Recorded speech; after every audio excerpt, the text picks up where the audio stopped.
Ya. Dalam artian segala sesuatu yang dia ciptakan, ya, dari sebuah olah pikir, ya kan, dalam sebuah membayangkan, misalnya ke depan itu butuh alat yang sekiranya untuk menahan eh, serangan, misalnya seperti itu, serangan.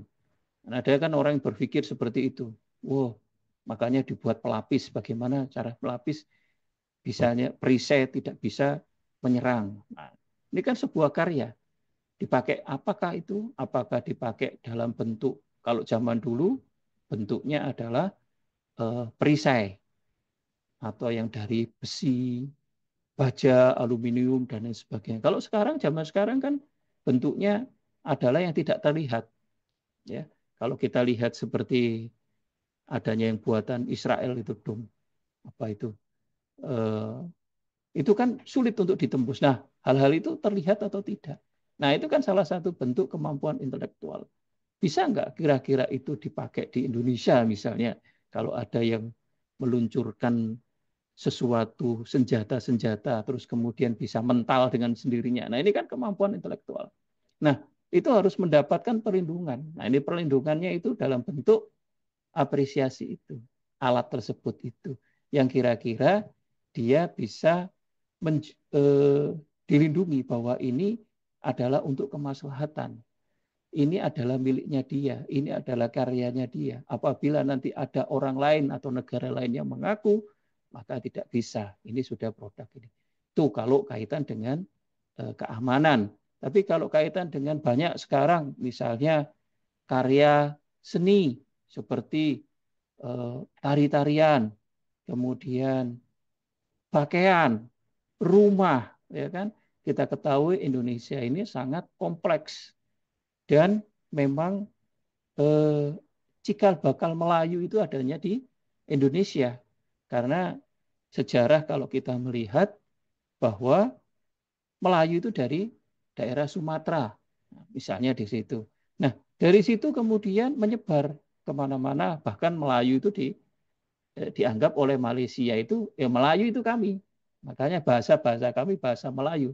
Padahal asal-usul bahasa Melayu itu dari Sumatera. Nah, karena kita ketidaktahuan, akhirnya kita tidak bisa memperjuangkan hal itu. Karena apa lebih dulu di aku. Nah, kemudian ada hal-hal yang lain.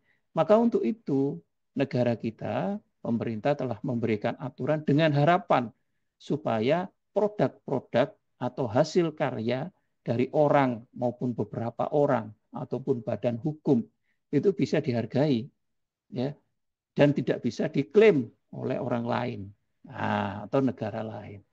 Itu namanya menggunakan prinsip keadilan. Lalu ada prinsip kebudayaan, perkembangan ilmu ketahuan sastra dan seni untuk meningkatkan kehidupan manusia. Kita ketahui budaya Indonesia ini sangat kompleks, sangat banyak. Ya. Seperti contoh asal usul kapal, ya, asal usul kapal, kapal itu dari mana, ya kan?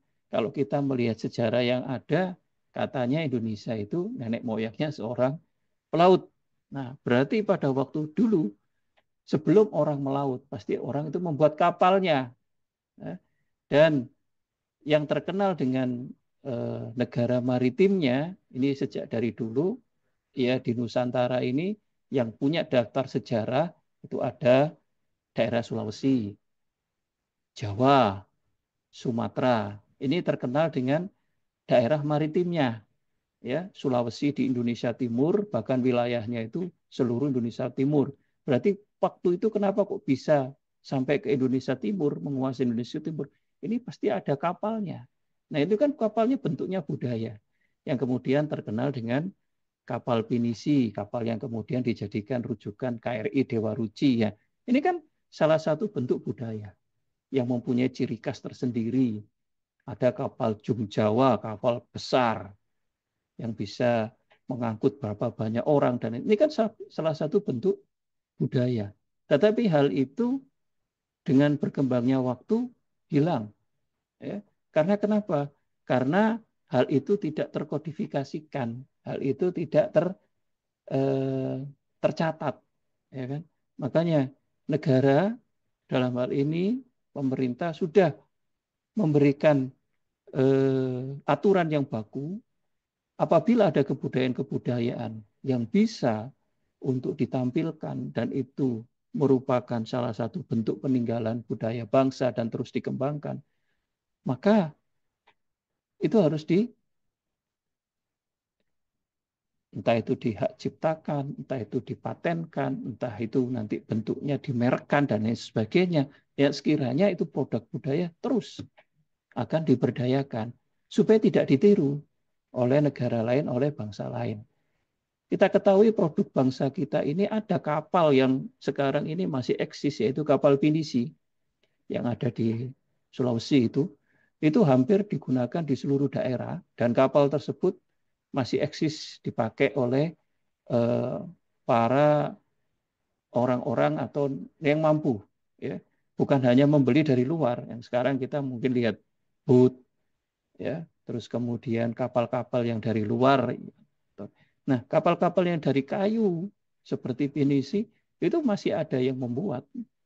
Nah, ini masih diakui, bahkan pernah melakukan keliling dunia kapal tersebut. Ini menandakan bahwa produk budaya Indonesia sendiri itu, produk budaya negeri itu sebenarnya tidak kalah. Buktinya kapal yang sudah zaman dahulu, sudah dari kayu-kayu tersebut bisa eksis berjalan, bisa tetap melintasi lautan yang itu ombaknya dari dulu ya sama. Ombak itu ya nggak ada yang besar, nggak ada yang kecil, tergantung cuacanya dan kondisi lautannya. Tapi kalau waktu itu bangsa kita itu sudah keliling kemana-mana, berarti kan ombak sebesar apapun kan sudah bisa dilewati oleh kapal-kapal tersebut. Nah ini hal-hal semacam ini yang eh, membutuhkan pemahaman kita bersama bahwa produk kebudayaan ini tetap dilestarikan dalam bentuk aturan tersebut. Kita ketahui di perahu-perahu atau kapal nelayan di daerah Madura itu juga mempunyai ciri khas tersendiri. Sumeneb diketahui pulaunya paling banyak dan luas, wilayahnya luas. Wilayah Sumeneb itu berbatasan dengan Bali, dengan Kepulauan Sulawesi. Kepulauan-kepulauan Sulawesi yang kecil-kecil itu berbatasan dengan Kepulauan Sumeneb dan kepulauan di daerah atasnya di Kalimantan. Ini kan menandakan bahwa sebenarnya perahu-perahu kapal nelayan ini bisa sampai sejauh itu. Ombaknya apa enggak tinggi? Ya tinggi. Buktinya bisa eksis. Nah, ini apakah hal-hal semacam itu sudah didaftarkan bentuknya, bagaimana dan lain sebagainya. Nah, hal ini yang perlu apa namanya dikaji bersama. Apakah itu sudah masuk hak kekayaan intelektual dan lain sebagainya, yang itu merupakan ciri bangsa atau ciri eh, indikasi geografisnya dan tidak meniru dari barang lain, ataukah negara lain yang meniru punya kita. Nah, ini kan perlu, ya, perlu untuk disampaikan hal-hal semacam itu. Lalu kemudian prinsip sosial, ya, prinsip haki itu hak yang diakui oleh hukum dan telah diberikan kepada individu yang merupakan satu kesatuan, sehingga perlindungan diberikan berdasarkan keseimbangan individu dan masyarakat. Ya. Jadi di sini tujuannya juga mengakomodir prinsip sosial. Ya. Karena kenapa? Karena segala sesuatu hal yang diciptakan, sesuatu hal yang dikaryakan, yang dibuat sedemikian rupa, itu sebenarnya untuk kemaslahatan bukan untuk dirinya, tetapi untuk masyarakat sekitarnya, bahkan masyarakat yang luas. Makanya kemudian prinsip sosialnya itu terlihat, ya. Selain ada nilai ekonomi, ada nilai keadilan, nilai kebudayaan, juga ada nilai-nilai sosial. Nah, apakah masyarakat tahu akan hal tersebut? Tujuan eh, perkuliahan itu kan salah satunya ini, untuk mengingatkan kembali bagi yang tahu, ya kan, dan juga untuk memahamkan bagi yang belum tahu, ya kan, bahwa pemerintah dalam hal ini negara sudah membuat aturan-aturan mainnya. Dan ini aturan mainnya sejak tahun 2000, kemudian diperbaiki 2000, 2001, 2002, kemudian diperbaiki 2012, 2014, 2016, sampai yang terbaru 2024. Ini menandakan bahwa negara kita itu mengikuti perkembangan-perkembangan dunia internasional tentang aturan-aturan yang berlaku tentang hak kekayaan intelektual. Nah, tapi masyarakat kita apakah sudah memahami? Makanya harus dipahamkan bahwa prinsip-prinsip itu yang harus disampaikan. Dasar-dasar itu yang harus disampaikan. Untuk menghargai bahwa orang-orang itu punya karya.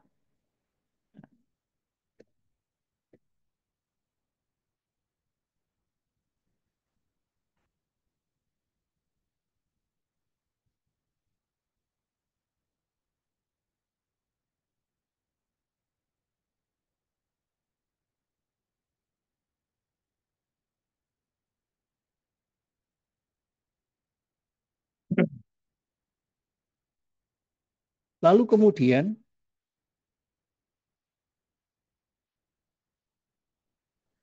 hak atas klasifikasi hak kekayaan intelektual itu dibagi dua. Hak kekayaan, hak cipta, dan hak kekayaan industri. Ya, hak intelektual, kekayaan industri. Jadi hak cipta itu adalah hak eksklusif yang diberikan negara bagi pencipta suatu karya, misalnya karya seni, untuk mengumumkan, memperbanyak, atau memberikan izin bagi orang lain untuk memperbanyak ciptaannya tanpa mengurangi hak pencipta itu sendiri. Jadi seperti contoh hak cipta sebuah lagu, ya kan? Nah, lagu itu kan disampaikan, enak nggak? Oh enak. Lalu kemudian dia cipta hak cipta itu. Terus kemudian karena banyaknya orang yang ingin menyanyikan lagu itu, ya kan? Itu menggunakan lagu itu dan memang akhirnya viral.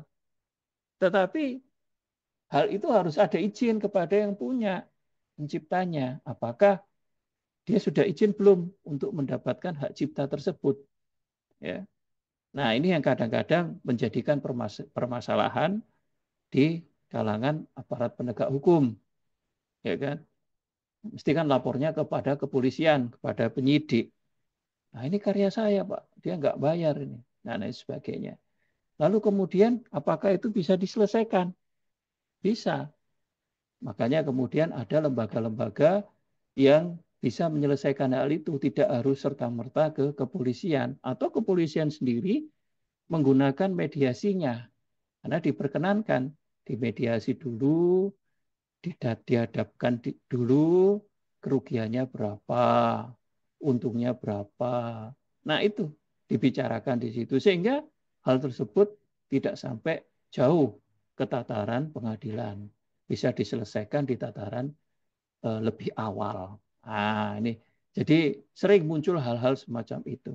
Nah, kemudian ada klasifikasi hak kekayaan intelektual. Hak kekayaan industri meliputi paten, merek dagang, hak desain industri, hak desain tata letak sirkuit terpadu, rahasia dagang dan varietas tanaman.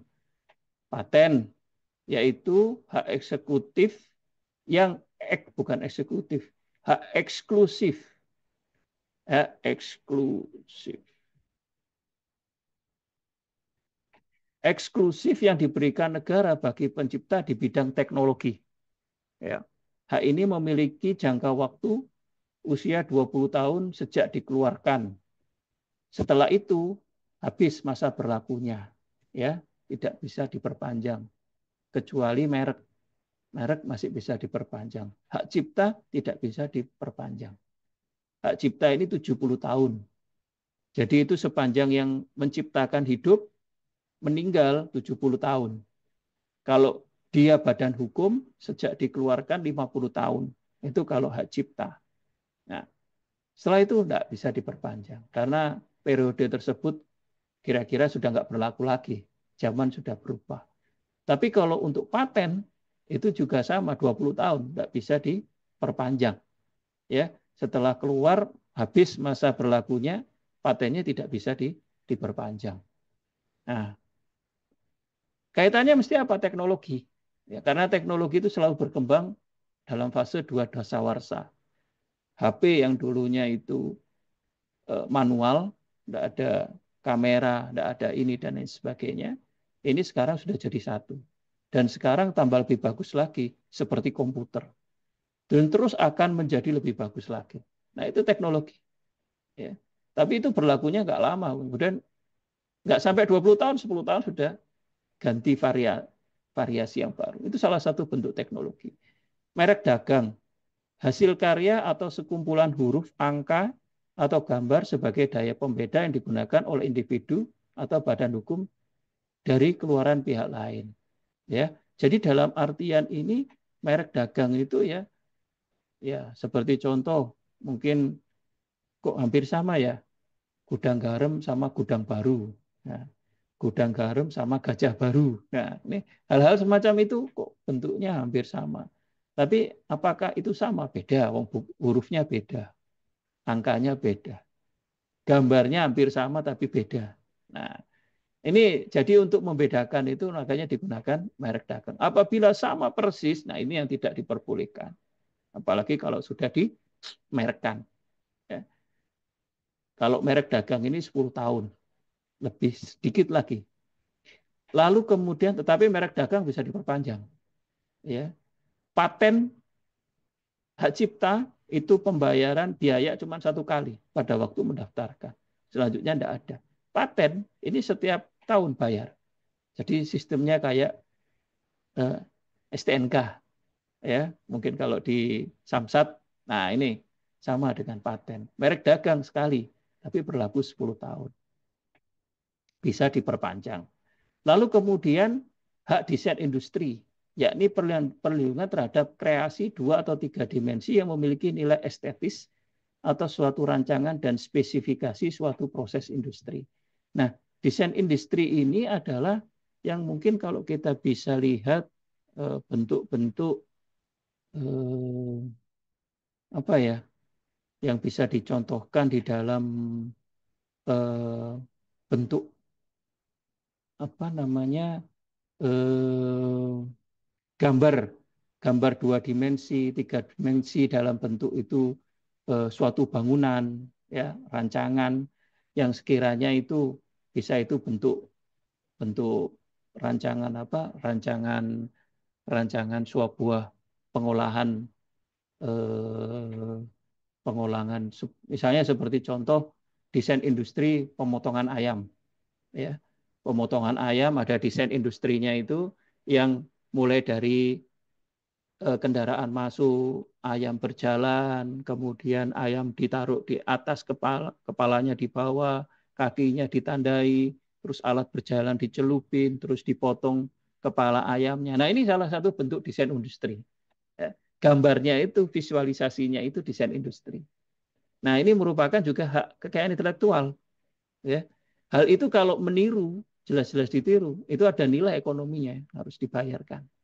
Nah, hal-hal semacam ini itu gambaran bentuk idenya orang itu. Kalau alatnya itu tadi terkait dengan merek terkait dengan patennya, paten alatnya. Tapi kalau untuk desainnya dia membuat desain, nah itu adalah gambaran. Oh ini gambarannya kalau jadi nggak pakai manual nyembelihnya pakai enggak ada gambarannya terus kemudian dibuat teknologinya alat-alat mesinnya. Nah, itu beda antara paten dan desain. Kemudian hak desain tata letak sirkuit terpadu, yaitu perlindungan hak atas rancangan tata letak di dalam sirkuit terpadu yang merupakan komponen elektronik yang diminiaturisasi. Miniaturisasi. Jadi gambarannya adalah apa ini? Ini biasa di dalam dunia elektronika. Ya. Sekarang ini kan semakin canggih ya, barang-barang elektronik itu tidak sampai hitungan puluhan tahun. Setiap tahun ganti. Ya. Dulu pada waktu dulu mungkin Bapak Ibu yang periode sebelum reformasi itu masih mengalami sekolahan ya. Jadi angkatan 80-an, angkatan 90-an itu kan dulu diajari bagaimana membuat lampu flip-flop, membuat radio kecil-kecilan. Nah, sekarang itu sudah nggak anu lagi. Itu sudah lebih rinci lagi dalam sebuah bentuk yang kecil-kecil. Ya. Nah, itu kan salah satu bentuk komponen elektronik yang di miniatur, yang sangat kecil sekali. HP juga kayak gitu. Sekarang ini memang luar biasa. Ya. Jadi semakin mata itu, kalau dulu kita melihat yang besar-besar lampu-lampu itu, kita membuat lampu-lampu, oh ini tandanya lampu gede-gede lampunya. Nah, sekarang kecil-kecil sudah. Ya. Ini salah satu bentuk hak desain tata letak sirkuit terpadu. Nah itu semakin lama semakin menunjukkan ketelitian, kejelian, dan karya-karya yang sangat-sangat rumit dan sulit. Ya. Nah itu salah satu bentuk kemajuan zaman. Dan ini sudah juga ditampung, sudah diatur juga dalam peraturan negara kita. Nah ini memang sudah luar biasa kita mengikuti perkembangan sejak tahun 2000-an. Kita sudah melangkah ke zaman milenial, negara pun menyesuaikan. Ya. Dan ini masih belum berubah ini aturan ini. Ini masih tahun 2000-an ini aturan desain industri, desain tata letak sirkuit, rahasia dagang, varietas tanaman ini masih di tahun 2000-an. Lalu kemudian rahasia dagang yang merupakan rahasia yang dimiliki oleh suatu perusahaan individu dalam proses produksi. Ada orang yang mempunyai masakannya itu enak. Ya kan? Ini kan rahasia dagang ya. Masakannya enak, kemudian ada punya pegawai. Pegawai ini karena sudah lama ikut, tahu ini bumbunya apa, ini kadarnya apa, ini caranya apa, ini gini gini gini gini gini gini gini. Nah, apabila hal itu dipakai persis seperti itu, ya, dan dia belum izin, padahal itu sudah didaftarkan rahasia dagang tersebut oleh yang punya, kena dia. Ya, ya seperti contoh, tidak usah jauh-jauh, bertebaran ayam goreng, ya kan? Dulunya kan pernah kerja di ayam goreng itu, ya. Nah, itu kan banyak. Nah, ini kalau persis seperti itu dan itu sudah didaftarkan, itu bisa kena. Tetapi kalau dia menggunakan variasi-variasi lain, menggunakan bumbu-bumbu lain, nah ini beda lagi. Terus kemudian dia mendaftarkan, itu beda lagi. Nah, jadi rahasia-rahasia dagang ini juga bisa didaftarkan di pemerintah. Lalu kemudian ada varietas tanaman. Ini ahli-ahli di bidang pertanian. Ya, yang kemudian bagaimana padi yang ini dikawinkan dengan padi yang seperti ini. Padi yang putih dengan yang pulen beda, dikawinkan agar menjadi putih dan pulen. Kemudian putih dan wangi, pulen dan wangi, dan macam-macam. Itu yang terjadi. Nah ini didaftarkan, maka bagi yang kemudian tahu caranya itu, kemudian tidak berizin, kemudian dia menyebarkan, ini bisa. Banyak sekali yang jadi permasalahan. Tetapi kita harus melihat aturan baku dan aturan main perundang-undangan. Karena kenapa? Undang-undang di negara kita ini sangat banyak sekali. Dan itu pun terkodifikasi di luar KUHP. Yang KUHP aja sudah begitu banyaknya. Apalagi nanti 2026 per 1 Januari, mau tidak mau, aparat penegak hukum harus mengerti semua. Setidak-tidaknya bisa menjabarkan ini maksudnya apa.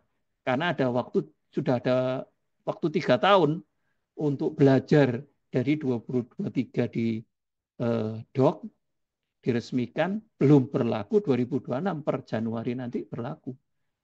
Nah ini aja sudah banyak, apalagi yang di luar KUHP. Nah ini hal-hal semacam ini yang perlu kita pahami, tapi kita itu beruntung pada saat ini, zaman sudah maju, kita tinggal klik Google, semuanya sudah keluar. Aturan-aturan sudah keluar, pengertian-pengertian sudah keluar. Makanya kemudian eh, memudahkan kita semua untuk menganalisis semuanya itu. Aturan-aturan ini masuk atau tidak. Nah, tetapi banyak yang masih belum tahu. Makanya itu dengan kita melakukan perkuliahan ini kan transfer ilmu. Dan juga Bapak Ibu sekalian mungkin lebih tahu daripada kami. Karena praktek di lapangan kadang-kadang, oh Pak itu maksudnya ini. Nah itu nanti kita akan gayung bersambut di forum diskusi maupun di pengerjaan pada waktu menuliskan karya tulisnya. Ya, jadi itu intinya perkuliahan-perkuliahan ini untuk memancing Bapak Ibu sekalian itu untuk mengeluarkan apa yang ada di dalam benak pikiran. Dan apabila benak pikiran tadi itu rupa-rupanya mempunyai nilai ekonomi, ya, tuangkan, ya, kemudian daftarkan. Boleh itu seperti itu. Nah, karena memang apa? Karena ada persyaratan-persyaratan yang sudah diatur. Jadi bukan sesuatu hal yang sulit, bukan sesuatu hal yang itu tidak apa namanya, tidak mungkin. Semuanya mungkin, ya. Karena negara dalam hari sudah mengatur. Tinggal kita sesuai tidak dengan aturan yang telah dipersyaratkan oleh negara. Baik, mana ini tadi? Nah, lalu kemudian ada dua klasifikasinya, hak cipta dan hak kekayaan atas. Nah, untuk ruang lingkup haki dalam perlindungan hukum secara internasional itu sudah diatur, ya. Itu ya ada hak cipta dan hak-hak yang berkaitan dengan hak cipta. Kemudian ada merek, ada indikasi geografis, ya. Indikasi geografis ini Indonesia banyak loh, Bapak Ibu sekalian. Indikasi geografis ini bisa alam juga bisa. Karya ciri khas masyarakat kita juga bisa. Seperti contoh di daerah kepulauan tertentu sering membuat eh, telang, gelang, kalung, dan lain sebagainya itu jadi ciri khas. Beda dengan daerah-daerah lain. Loh, itu bisa didaftarkan. Apabila nanti ada yang mirip seperti itu di tempat lain atau di daerah lain, ditunjukkan ini produk dari Sumeneb, misalnya seperti itu. Nah, itu salah satu bentuk indikasi geografis yang tidak mungkin dimiliki. Kan kita banyak sekali. Kain tenun kita, kain batik kita, kain anyam kita itu hampir di seluruh pulau di Indonesia ini macam-macam bentuknya. Warnanya juga macam-macam. Nah, itu kan salah satu menandakan berarti kita kaya terhadap indikasi geografis. Nah, hal tersebut itu sudah belum didaftarkan. Gitu ya. Itu menjadi ciri. Dan itu salah satu juga bisa menarik wisatawan. Nah, otomatis kalau menarik wisatawan tumbuhlah perekonomian. Nah, ini yang hal-hal semacam ini yang kemudian harus disebarluaskan. Lalu kemudian rancangan industri, paten, desain layout dari lingkaran elektronik terpadu, perlindungan terhadap rahasia dagang, undisclosed information. Jadi harus tertutup rahasia dagang. Kemudian pengendalian praktek-praktek persaingan tidak sehat dalam perjanjian lisensi. Nah, ini kan sekarang ini semakin banyak lisensi. HSO, ini, itu. Nah, hal-hal semacam itu bagaimana? Karakteristiknya apa? Ya kan? Lisensi-lisensi itu. Nah, ini perlu dipahami dulu aturan-aturan mainnya. Nah, untuk pengendalian praktek-praktek persaingan tidak sehat dalam perjanjian lisensi ini, negara kita masih belum mengakomodir. Entah kapan anggota dewan ini merumuskan hal-hal tersebut. Karena ke depan sudah banyak orang yang membuat ISO ini, dan lain sebagainya. Nah, itu bagaimana kalau itu bertentangan satu sama lain? Ini belum sih, atau mungkin saya tidak tahu ya. ISO ini dengan ISO ini saling bertikai di pengadilan. Nah, ini wah, ada kemungkinan kalau suatu saat nanti pasti akan terjadi gesekan-gesekan itu. Karena apa? Kaitan dengan promosi. Nah, ini saya sudah masuk di instansi ini duluan, loh saya sudah masuk. Nah, itu kan saya ASO ini, saya ASO ini. Nah, itu jadi pertengkaran juga di kedepannya. Nah, ini yang kemudian perlu dipahami. Di internasional sudah ada pengaturan-pengaturan seperti itu. Tetapi di negara kita masih belum, karena memang saking banyaknya juga aturan yang masih belum berlaku dan belum ngerti, apalagi ketambahan hal-hal semacam ini. Tetapi hal itu terus harus tetap disampaikan bahwa itu juga dibutuhkan. Ya. Lalu kemudian ada pembagian hak ke atas kekayaan intelektual. Sebagai induk memiliki dua cabang besar, yaitu hak milik atau kekayaan industri, hak kopi atau hak cipta copyright, beserta hak berkaitan dengan hak ciptanya. Nah, ini dua ini. Ini yang kemudian menghantui perindustrian. Karena apa? Karena ini jadi masalah. Contoh, negara Cina itu merupakan salah satu negara yang sangat terkenal akan pembajakannya. Terkenal, ya. Alat-alat handphone, mobil, apapun itu bisa dirubah sedemikian rupa. Kita ini juga sama, juga pinter, ya kan? Seperti contoh eh, kendaraan yang peok, pesok, rusak, itu bisa diperbaiki. Ya, ini kan juga kreatif kita sebenarnya ini. Ya, jadi sepeda motor yang sampai angka 8 aja bisa dibalikan lagi. Hebat itu. Itu kan salah satu bentuk apa namanya? Apa salah satu bentuk karya ya. Tapi untuk peniruan-peniruan itu kita juga bisa sebenarnya. Tapi Cina ini lebih jago lagi. Makanya kita sering lihat barang-barang Cina itu banyak membanjiri. Karena kenapa? Karena Cina tidak ikut konvensi internasional tentang HQ. Nah, ini perbedaannya. Sehingga mau apapun, ya negara lain nggak bisa komplain. Saya buat, rakyat saya buat sendiri, dan saya tidak terikat. Nah, sulit jadinya. Nah, itu seperti itu. Nah, karena itu negara lain tidak bisa menuntut atau menghukum Cina. Ya. Apa kita nggak bisa niru, Pak, seperti itu? Nah, makanya itu kita hati-hati produk kita itu. Jangan sampai produk-produk kita itu sendiri ditiru oleh mereka. Ya. Nah, negara kita ini selalu mencari yang terbaik. Dalam artian tidak meniru Cina, juga tidak meniru 100% negara-negara Barat. Yang artinya itu saklek. Negara kita ini melihat masyarakatnya itu beraneka ragam.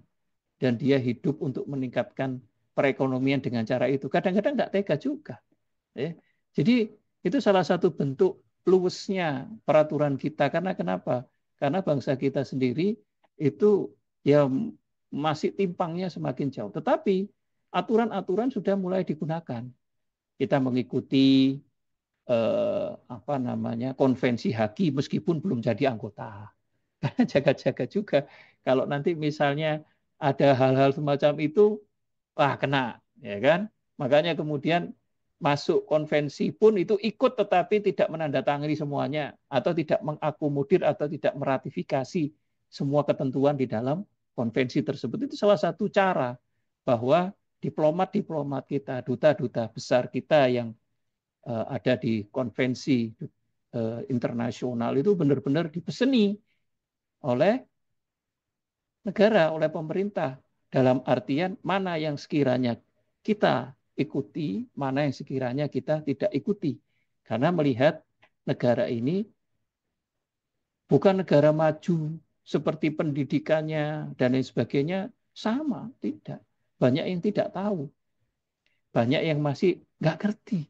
Nah, kalau nanti diterapkan, kasihan mereka. Ya kan? Nah, ini yang kadang-kadang kemudian membuat negara kita ini seperti kalau menurut orang Barat, sakar PDW nggak bisa diatur, punya aturan sendiri. Tetapi tidak seperti Cina. Ya. Cina itu nggak ikut beneran, wis. Tapi dampaknya luar biasa. Cuman hal itu dampaknya ke dia sendiri ya juga banyak konsekuensinya. Konsekuensinya adalah barang-barang produk luar tidak bisa masuk ke mereka juga. Dan burung produk-produk ekspornya Cina ke negara lain juga tidak bisa masuk semua. Karena apa? Terkendala terhadap aturan juga. Misalnya spare part dan sebagainya. Dan negara-negara mana yang kira-kira bisa masuk? Ya seperti negara kita ini yang masih mengadopsi separuh-separuh. Makanya kan barang-barang Cina ada. Spare part apa ini Pak? Cinoan ya. Nah, bahasanya seperti itu. Nah, ini kan salah satu bentuk bahwa kita masih mengakomodir. Karena masyarakat kita itu masih cari yang murah. Ya, ya, baju, apalagi kalau kita lihat di TikTok, di Shopee, di mana-mana itu kan rata-rata mengambil barang-barang Cina, ya, bungkusnya HP, ya, dan lain sebagainya ketimbang beli yang asli, yang ori, cari yang KW. Nah, hal-hal semacam ini kan KW itu produk Cina semua. Kita masih membutuhkan itu. Karena apa? Cari yang murah. Karena negara kita tahu, pemerintah kita tahu bahwa tidak semuanya orang ini mengerti itu dan mencari hal-hal yang murah. Karena apa?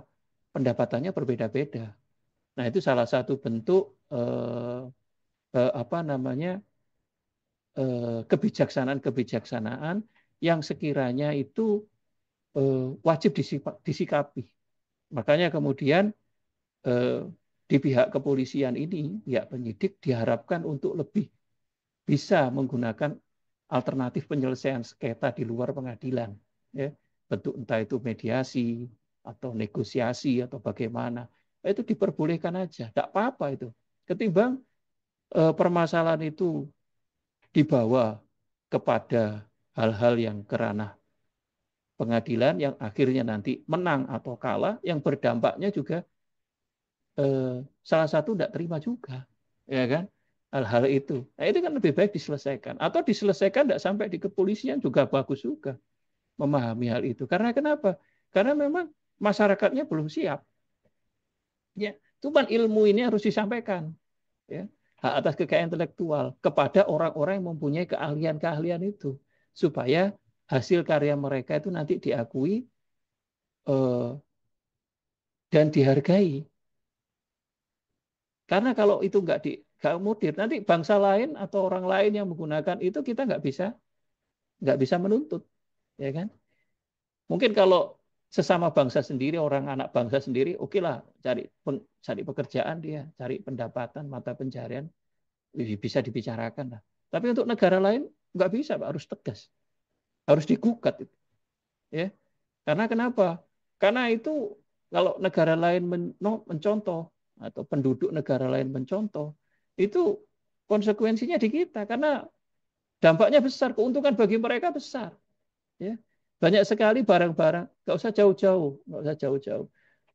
Antar pulau saja, misalnya produk Jawa, kemudian dijual ke Sulawesi maupun ke Papua, harganya beda. Harganya beda. Harganya beda. Produk apa? Misalnya di Jawa yang tidak ada di sini,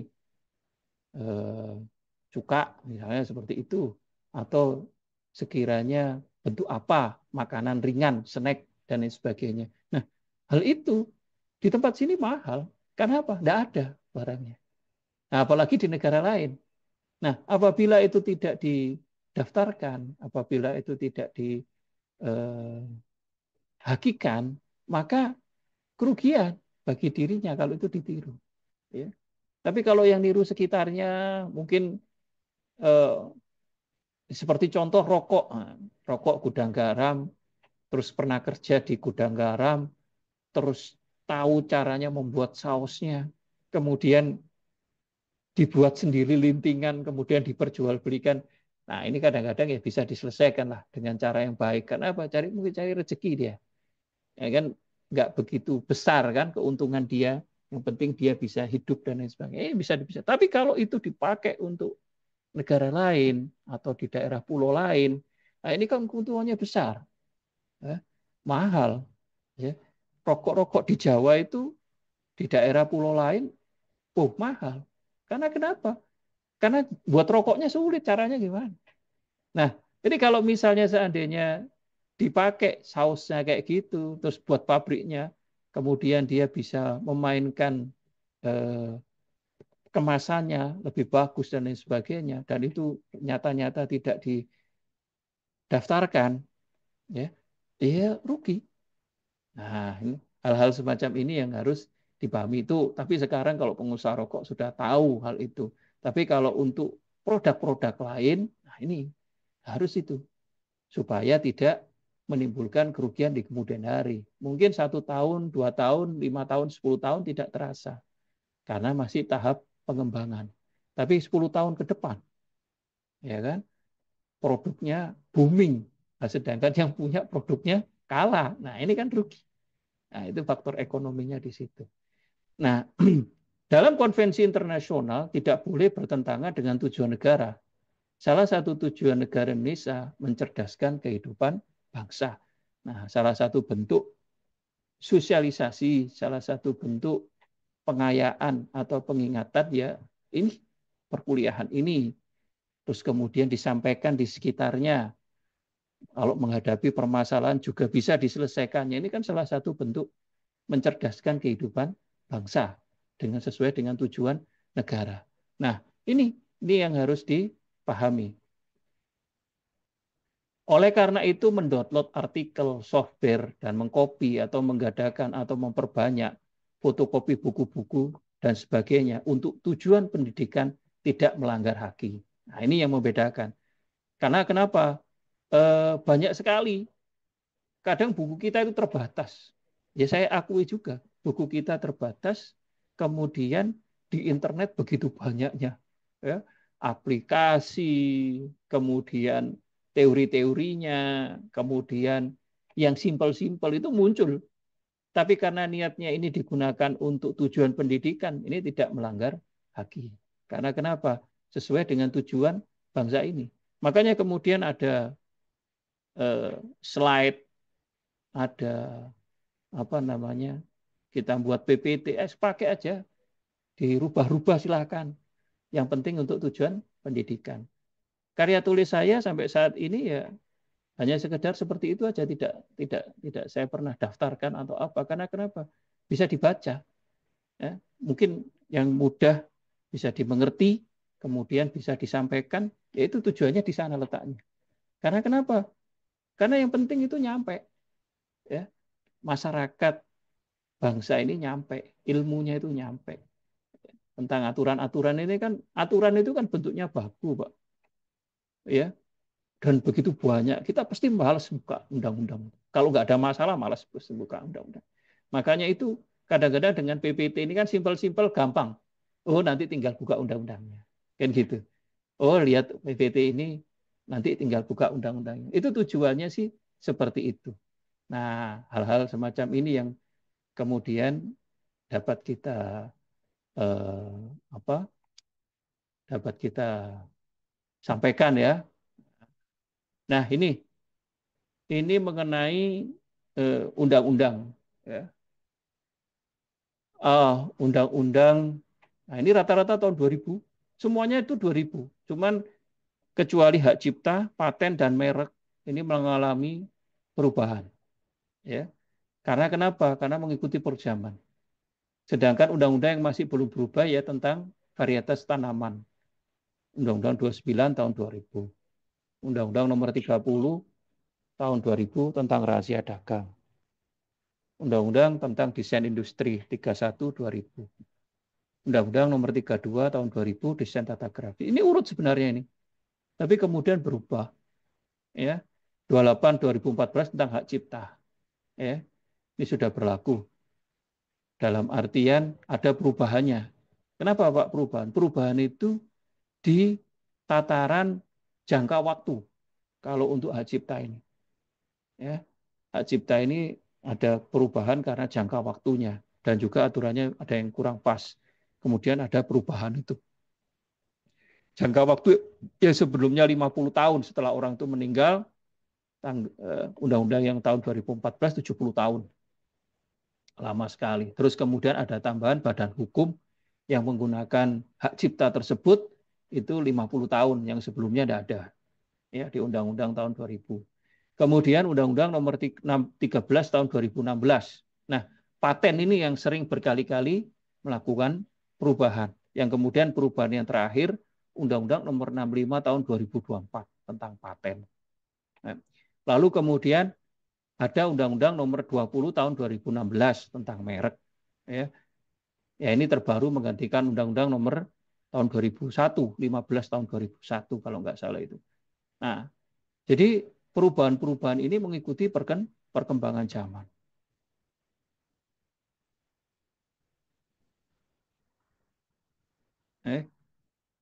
Mungkin ini sekedar mengingatkan Bapak Ibu, nanti kita mendalami di pertemuan selanjutnya. Hak cipta merupakan salah satu jenis hak kekayaan intelektual.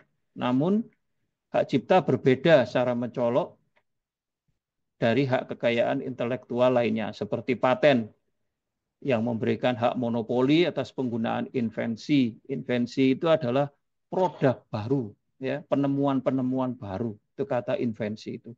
Karena hak cipta bukan merupakan hak monopoli untuk melakukan sesuatu, melainkan hak cipta untuk mencegah orang lain yang melakukannya. Maksudnya apa?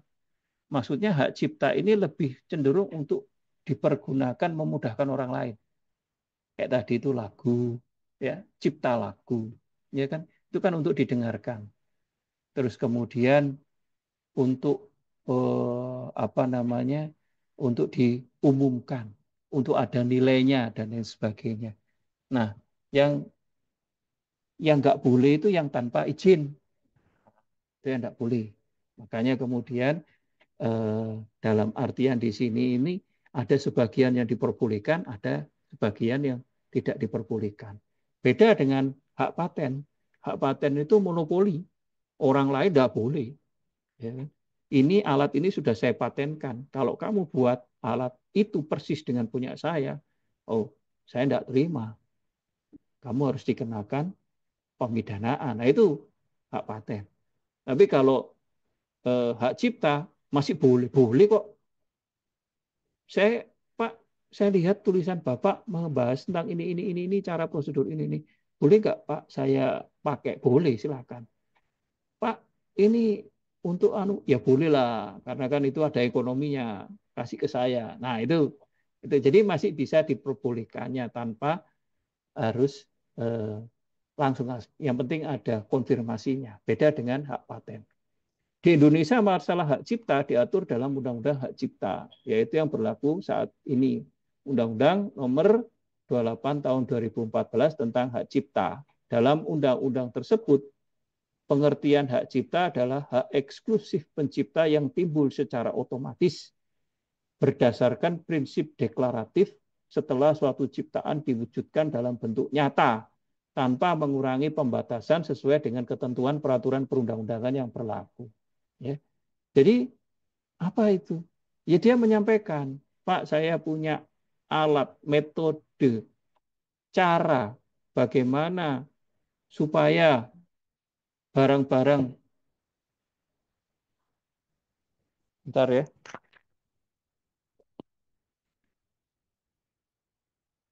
barang-barang, tuh, kok mati lagi.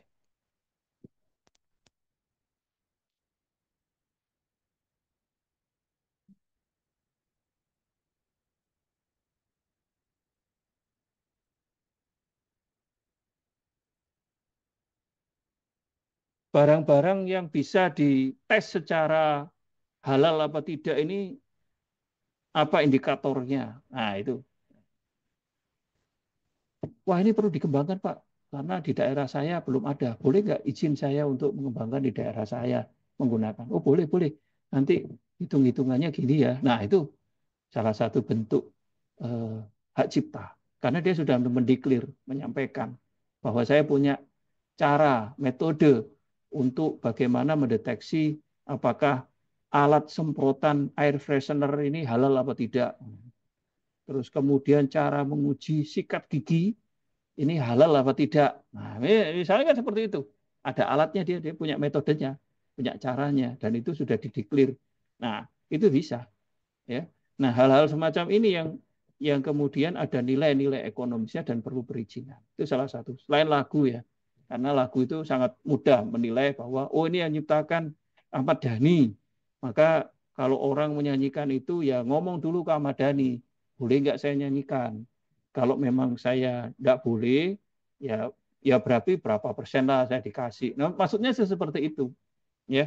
Jadi orang-orang ini tidak terima karena sering menyanyi pakai nyanyiannya orang lain, tetapi kemudian dia dapat honornya, dia enakan suaranya, kemudian dia lupa terhadap orang yang menyanyikan. Nah, kita bukan bermaksud membela salah satu orang, tetapi dalam artian ini aturan mainnya kayak gitu. Ya. Apalagi hak cipta ini sudah diciptakan, ya, sudah didaftarkan, sudah dideklar, sudah didaftarkan, terus kemudian dinyanyikan. Ya setidaknya izin lah kepada yang bersangkutan. Kecuali lagunya itu diviralkan, tapi nggak didaftarkan. Nah ini bolehlah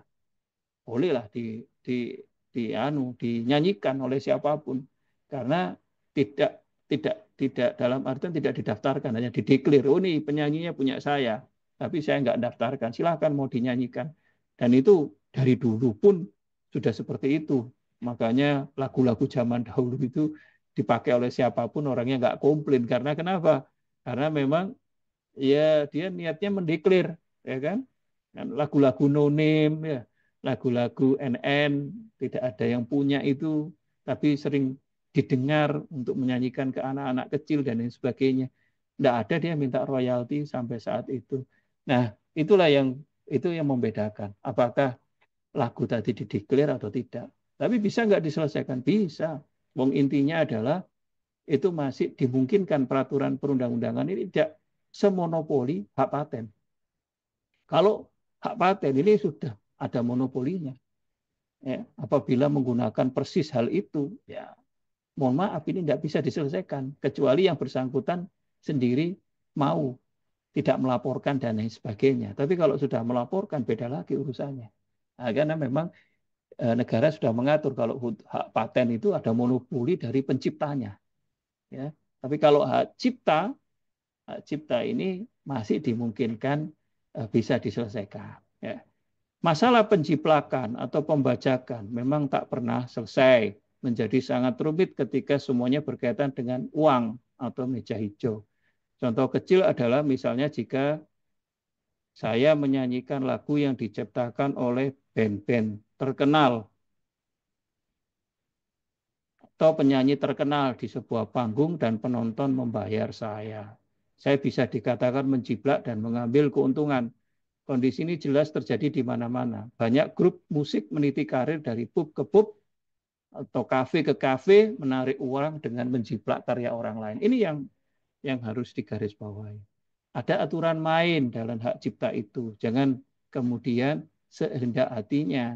Apabila kalau itu lagu-lagunya ada hak ciptanya, ya wajib kita konfirmasi. Karena tempat-tempat karaoke itu rata-rata sudah dapat izin dari pemilik lagu. Makanya kan tidak semua lagu dapat di-cover oleh karaoke itu tadi.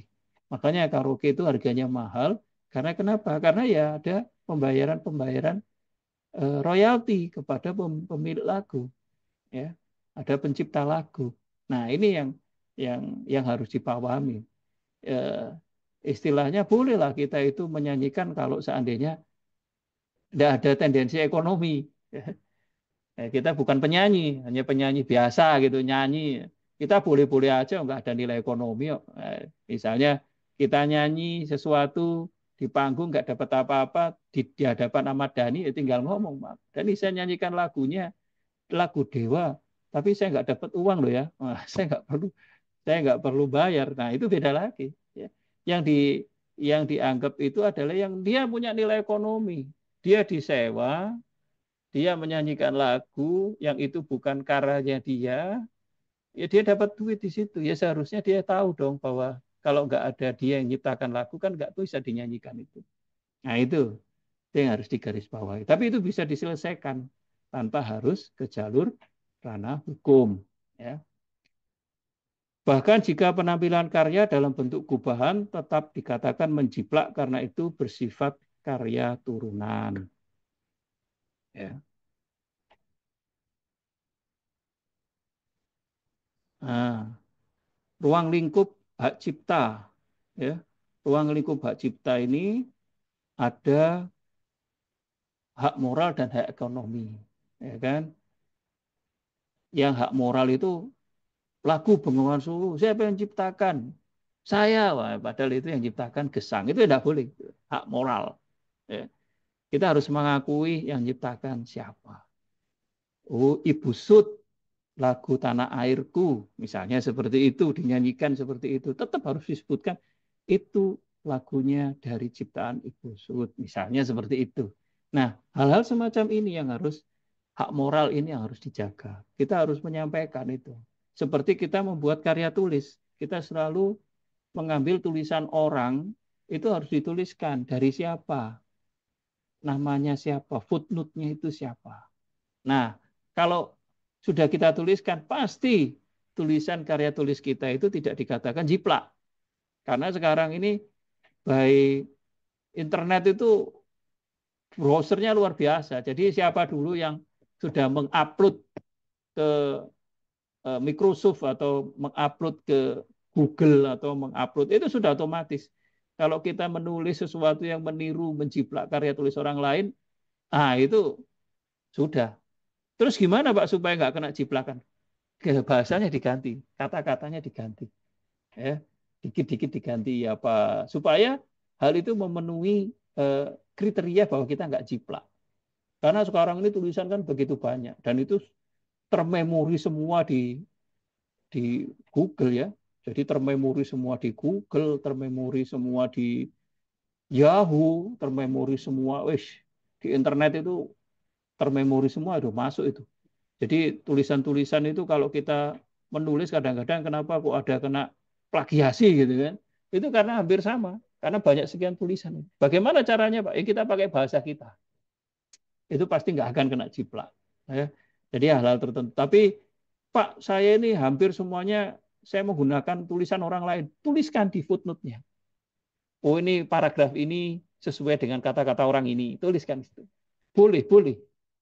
Ya, boleh. Cuman kan nanti perbedaannya pada waktu kita pembahasan. Kita misalnya meneliti tentang aturan apa atau meneliti tentang sesuatu apa. Nah, itu kan ada bahasan. Maka menurut saya ini hal ini. Nah itu sudah jiplak. Tapi kalau di depannya seperti pendahuluan, ada kata-kata yang sama dari buku ini, buku itu, dari kata ini, tuliskan di situ. Nggak dikategorikan jiplak. Ya, jiplak itu adalah plagiasi itu sama tak dituliskan. Ya, sama kata-kata. Kita ngambil satu tulisan buku ini, masukkan satu ini. Dimasukkan, pasti kena itu plagiasi, berapa persen. Nah, itu sudah nggak bisa masuk. Kemudian masuk ke jurnal, nggak bisa masuk juga. Karena kenapa? Karena sudah termemori, ya, sudah termemori. Makanya harus ada di tertentu yang kata-kata kita. Karena penelitian itu kan pasti nggak sama. Misalnya kita meneliti tentang pra-peradilan, misalnya salah satu seperti itu. Kata pra-peradilan itu kan umum. Tetapi kalau kata pra-peradilan di daerah Sumeneb yang terjadi di kasus nomor sekian atau apalah, nah itu kan spesifik. Nggak semuanya orang sama. Karena orang yang menuliskan pra-peradilan di tempat lain, di pulau lain, banyak kita ini. Nah, itu kan jadi perbedaan. Nah, itu tidak bisa dikatakan plagiasi. Plagiasi itu hanya berlaku yang sama persis dan tidak ada footnote-nya. Ya. Kemudian hak ekonomi terdapat di bagian ketiga bab 2 hak cipta. Ini berhubungan dengan bisnis atau nilai ekonomis ya. Ya sekarang kita lihat MP3, VCD, DVD, nggak usah jauh-jauh.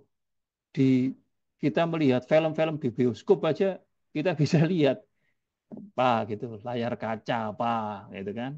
Terus kemudian 21 apa itu kan bisa lihat. Nah, itu nggak rugi Pak, itu kan salah satu bentuk jiplakan, tetapi hal itu tersaji ya di internet kita itu. Nah, apakah itu masuk juga penjiplakan dan sebagainya? Nah, saking sulitnya itu di situ letaknya. Ya, ya. Jadi eh, kadang-kadang untuk hal-hal tertentu ya kan kontrol semua ini kan ada di Menkominfo ya, di Kementerian Komunikasi dan Informasi, mana yang sekiranya hal itu perlu ditutup, mana sekali hal itu yang tidak perlu ditutup, dalam artian di sini ya memang saking banyaknya. Selama itu tidak digunakan untuk alat-alat ekonomis, ya mungkin diperbolehkan. Ya. Tapi kalau digunakan untuk ekonomis, digandakan, kemudian dijual, ini kan ada nilai ekonomis. Nah, itu yang kena. Itu yang kadang-kadang bisa menjadi ke ranah pidana. Ya. Karena ada nilai keuntungan ekonomis. Tapi kalau hanya sekedar dinikmati sendiri, nggak ada ekonomisnya. Paling dia yang rugi. Karena apa? Keluar kuota, ya kan? Keluar ini dan lain sebagainya. Tapi kalau diperjualbelikan, nah itu beda lagi. Karena ada nilai ekonomis. Nah, ini yang kemudian harus dipahami tentang masalah hak cipta. Keberlakuan hak cipta, ya. Semua ciptaan dan produk hak terkait warga negara, penduduk, dan badan hukum Indonesia itu berlaku. Jadi hak cipta ini berlaku bagi siapa? Semua warga negara, penduduk, dan badan hukum Indonesia. Jadi tidak pandang bulu. Siapapun, anak kecil membuat ciptaan boleh. Karena dia termasuk warga negara, penduduk. Kemudian dia termasuk bagian badan hukum boleh. Lalu kemudian apalagi?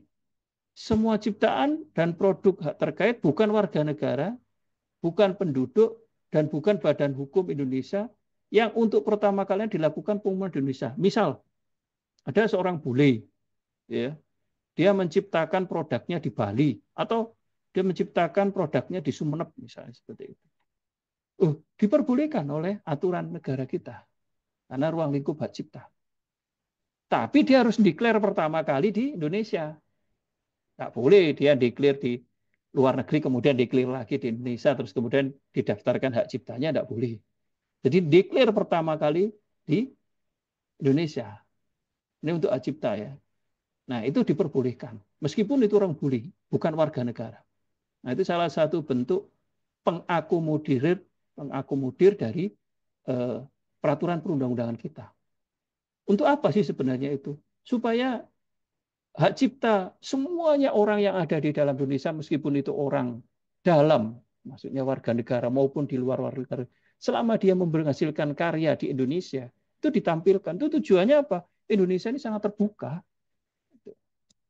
ya, mengakomodir hal-hal seperti itu. Itu salah satu bentuknya itu. Keterbukaan Indonesia, siapa yang kalau mempunyai hak karya cipta, diumumkan di Indonesia boleh, didaftarkan di Indonesia boleh.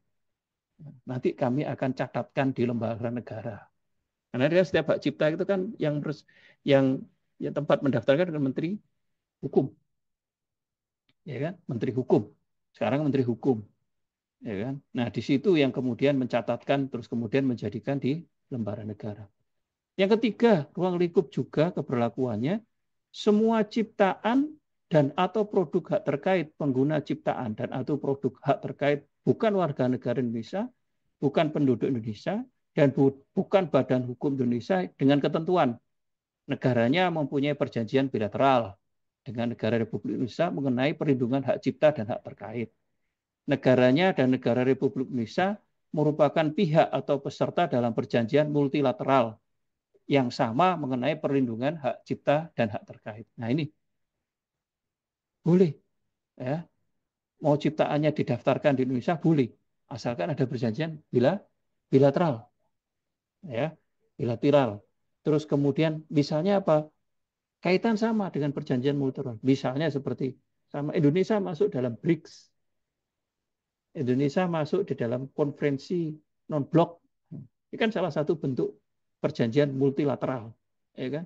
Indonesia masuk di ASEAN, selain bilateral antar dua negara, ya. Nah, itu boleh didaftarkan. Saya mau daftarkan di Indonesia karena kita ada hubungan bilateral, boleh. Tapi nomor 2 itu sudah mencakup seluruh negara. Jadi begitu luasnya Indonesia memberikan kesempatan kepada siapapun yang ada di dunia ini. Nah, ini saya katakan ada di dunia. Nah, ini aturannya lengkap ya. Mulai penduduk Indonesia sendiri, orang luar boleh, ya kan?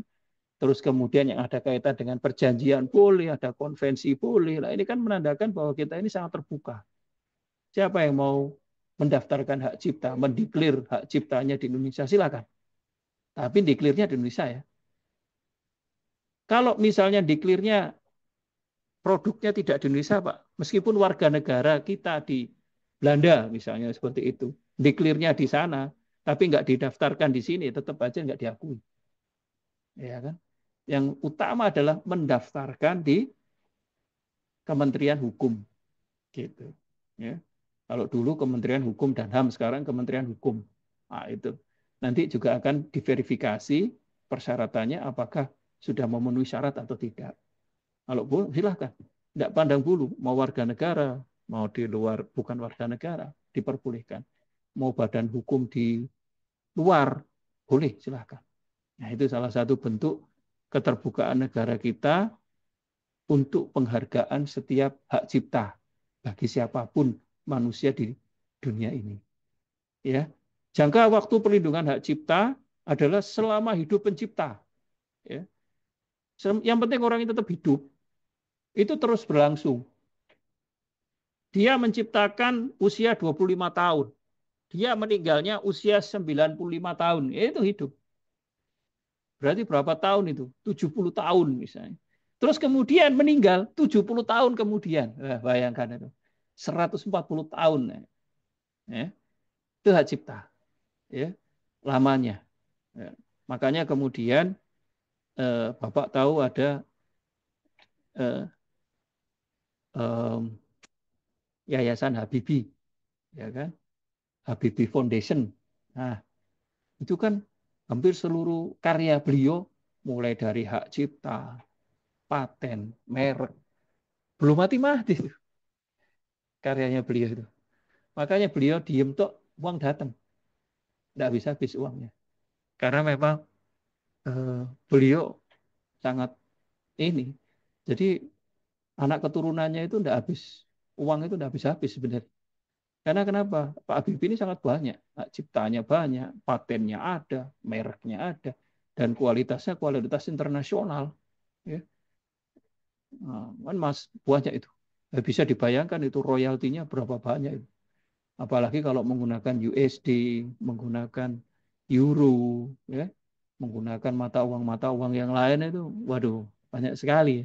Itu salah satu bentuk bahwa apa namanya eh, sangat mahalnya sebuah karya pemikiran dari sebuah olah pikir yang panjang untuk menciptakan sesuatu itu dampaknya ya seperti itu, tidak habis-habis.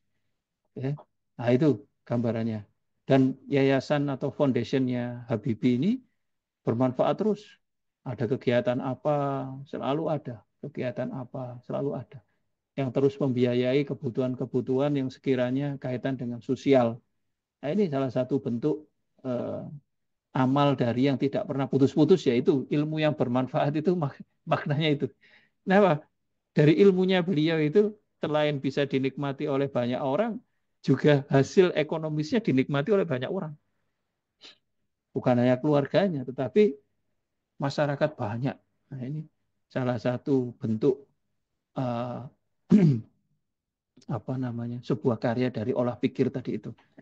Lalu perlindungan hak cipta atas ciptaan yang dimiliki atau dipegang oleh badan hukum berlaku selama 50 tahun sejak pertama kali diumumkan.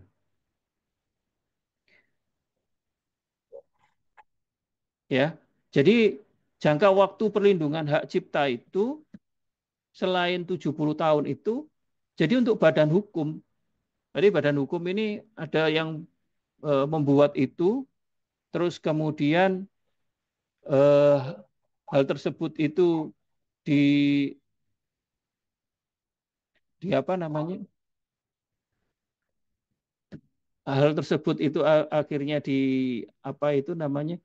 Diajukan, maka hak cipta tersebut kalau untuk badan hukum itu cuma berlakunya 50 tahun. Karena kan ada nilai ekonomi yang besar.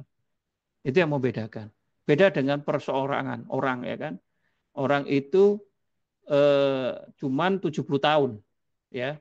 Tapi kalau untuk badan hukum ini 50 tahun ya. Karena apa? Sifatnya adalah sifat keadilan. Ya. Ini salah satu prinsip prinsip keadilan dari peraturan ini adalah kalau orang ya, itu lebih lama. Tapi kalau badan hukum di bawah itu 50 tahun. Dan bukan berlakunya hidupnya badan hukum ya, tetapi sejak didaftarkan, sejak dideklir 50 tahun. Jadi usia 50 tahun. Misalnya sekarang 2025 mendeklir badan hukum tertentu. Entah itu koperasi, entah itu yayasan, entah itu apa yang sekira-kira dia itu badan hukum. PT CV mendeklir sebuah produknya 50 tahun. 2075 habis sudah hak ciptanya itu. Ya. Beda dengan yang orang. Orang ini selama hidup dia. Kalau hidupnya cuma 5 tahun, ya 5 tahun. Tapi terus ditambah 70 tahun. Itu bedanya itu. Nah, tapi kalau badan hukum, ya ada batasannya 50 tahun. Baik.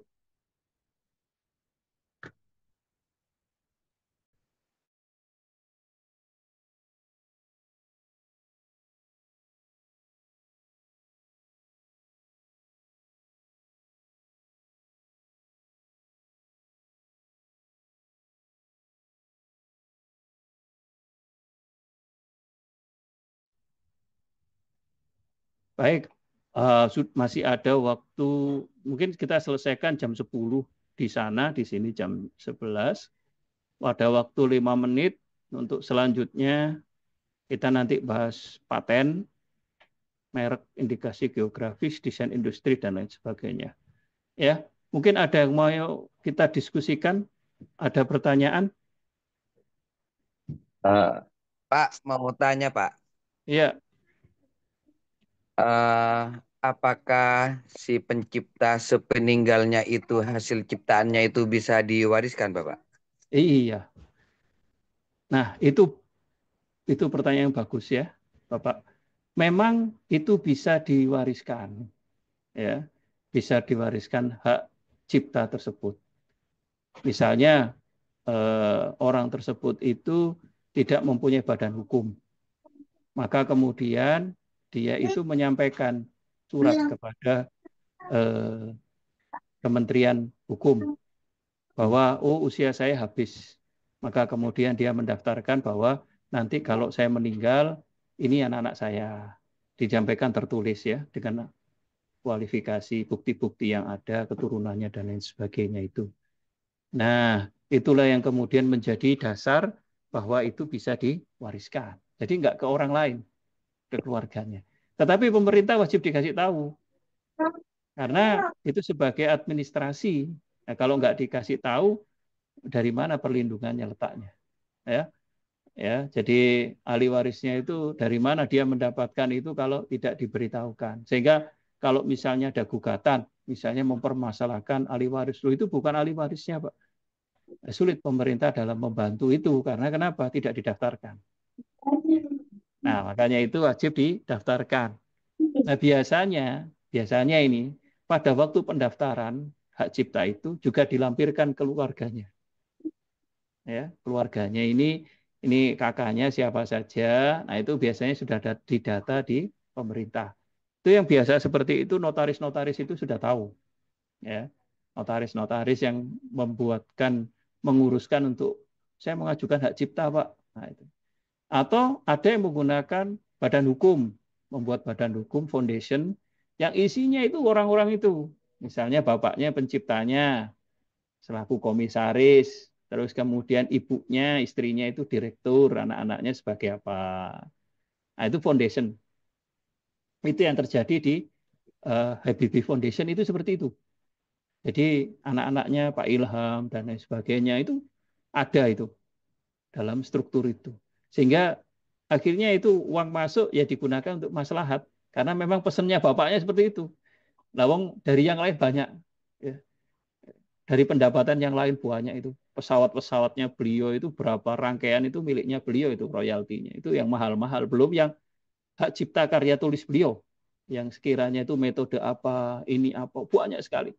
Nah itu banyak uang, nggak habis-habis itu uangnya itu. Yang royalti yang mengalir itu. Nah, hal itulah yang kemudian terwariskan. Nah, ini tergantung. Ya, tergantung dari pihak pencipta ini sendiri. Misalnya nanti Pak Imam mempunyai hak cipta apa yang itu sangat fenomenal, belum ada dan tidak terfikirkan oleh banyak orang. Nah, kemudian Bapak daftarkan ke Kemenkumham, di ACC, Kemenkum Hukum ya, Kementerian Hukum, di ACC. Nah, itu sudah berlaku. Bapak nanti akan juga melampirkan, wah ini keluarganya siapa saja, anak-anaknya. Itu nanti yang berhak mendapatkan. Nah, jadi hal-hal semacam itu. Jadi mendapatkannya bukan dari Kementerian Hukum, tetapi Kementerian Hukum ini adalah administrasinya saja, ya kan? Dan itu nanti tercatat. Nah, untuk kegiatan ekonominya ini yang kemudian ada sendiri, dibuatkan rekening tersendiri yang nanti itu juga bisa dijadikan apa namanya dasar. Ya. Pak, agak sulit, ya sulit. Misalnya contohnya hak royalti dari hak cipta itu di rekening tertentu, misalnya BNI atau Bank Mandiri masuk ke situ.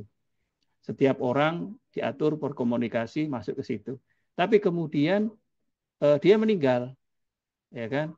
Nah, tergantung banknya. Bank ini ada yang menggunakan surat keterangan atau keturunan dari kelurahan cukup, tapi ada yang penetapan dari pengadilan. Nah, ini kan hal-hal semacam itu yang kemudian apa istilahnya harus dipahami oleh orang-orang bahwa aturan-aturan main di negara kita ini macam-macam.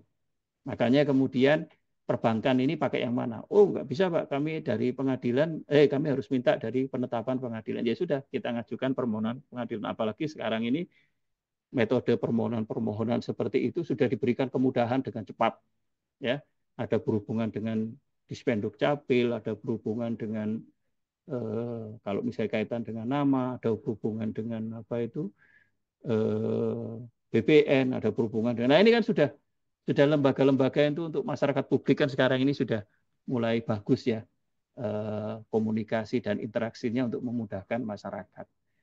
Ya, itu sih Pak Hanafi bisa intinya jawabannya.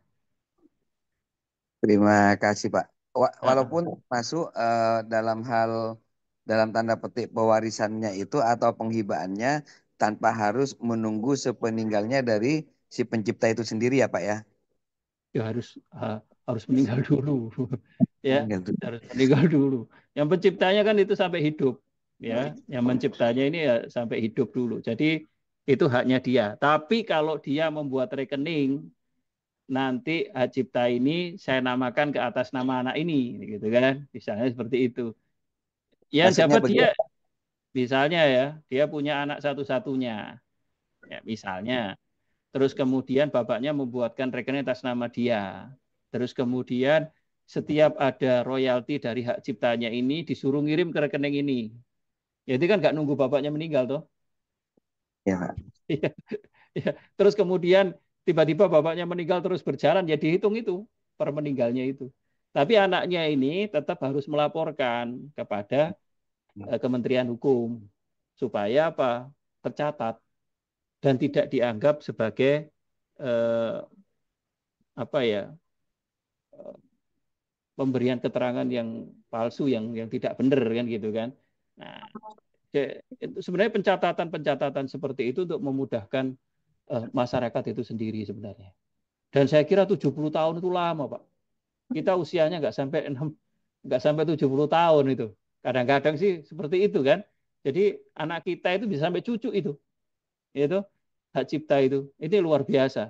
Makanya itu salah satu bentuk penghargaan eh, bangsa kita, negara kita itu adalah seperti ini.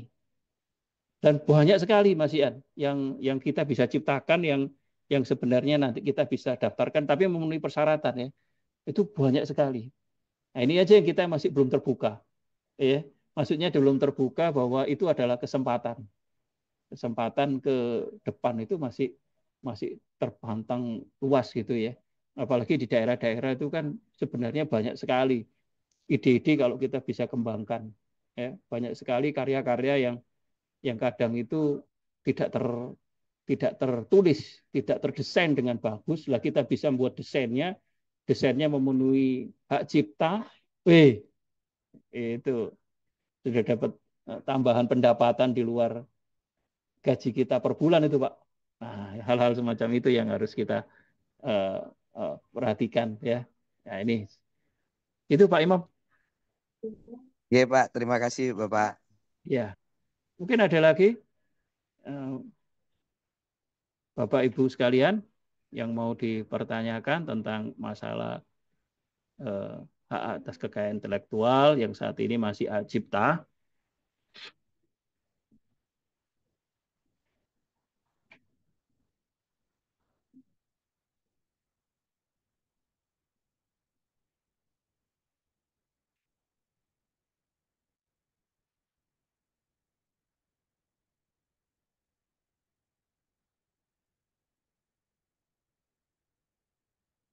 Baik, kalau memang tidak ada, ya kita cukupkan perkuliahan pada kesempatan kali ini.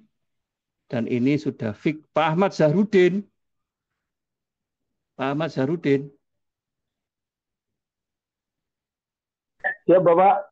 Ah, ini mana ini Siap Pak Bapak. Ahmad Mohon maaf Zahrudin? tadi di jalan Bapak. Oh ya sudah, berarti Siap. ya, sudah bisa ya. Dari kepolisian juga kah?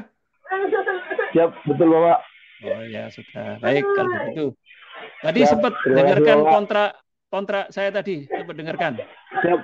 Siap dengar Bapak. Cuman pas perkenalan itu di jalan Bapak.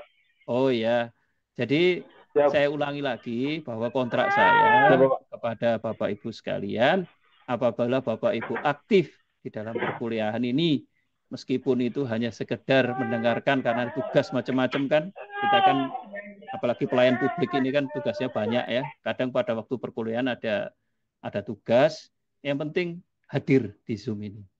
Nanti Siap minimal Bapak. itu saya kasih nilai B. Nah, minimal itu bagi yang aktif. Bagi yang mengerjakan tugasnya dan lain sebagainya, yaitu pasti dapat A genggaman ya. Makanya itu saya harapkan yang rajin. Terus kemudian Joni. Siap, Bapak. Ah, Joni juga ini. Ya, John, jadi akhirnya hadir juga ya. Siap, Bapak. Mohon maaf, Ah, Bapak. ya, Joni apa profesinya? Saya petugas pemasyarakatan, Bapak.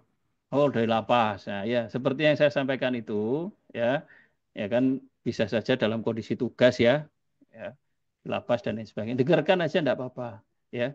Nanti kan saya absen semuanya. Yang hadir ini sepertinya hadir semuanya ini, ya. Jadi itu kontrak saya bagi yang hadir selalu hadir dalam tatap muka meskipun itu hanya mendengarkan dan lain sebagainya karena tugas saya memberikan apresiasi dalam bentuk nilai. Dan apabila mengerjakan tugas-tugas sesuai dengan yang ditentukan, ya ya sudah itu dapat nilai A ya. Semakin bagus semakin baik. Tapi kalau nggak masuk sekali aja, ini mengurangi sedikit-sedikit ya itu harapan saya jangan ya. Karena saya sangat sulit untuk luring, itu aja masalahnya. Makanya saya mengapresiasi bagi yang mengikuti Zoom ini. Nggak butuh waktu lama kok, paling 1 jam, 1 jam setengah. Ya, sekian Bapak Ibu sekalian, kurang lebihnya saya mohon maaf kalau memang ada salah kata, salah ucap, kalau memang ada hal-hal yang masih ingin didiskusikan, nanti kita bisa diskusi di pertemuan selanjutnya. Sekian dari saya, kurang lebihnya mohon maaf. Saya akhiri. Wassalamualaikum warahmatullahi wabarakatuh. Selamat siang. Waalaikumsalam warahmatullahi wabarakatuh. Waalaikumsalam Terima kasih warahmatullahi Bapak. wabarakatuh. Ya, Terima kasih, Pak. Terima kasih, sama Bu. Pak.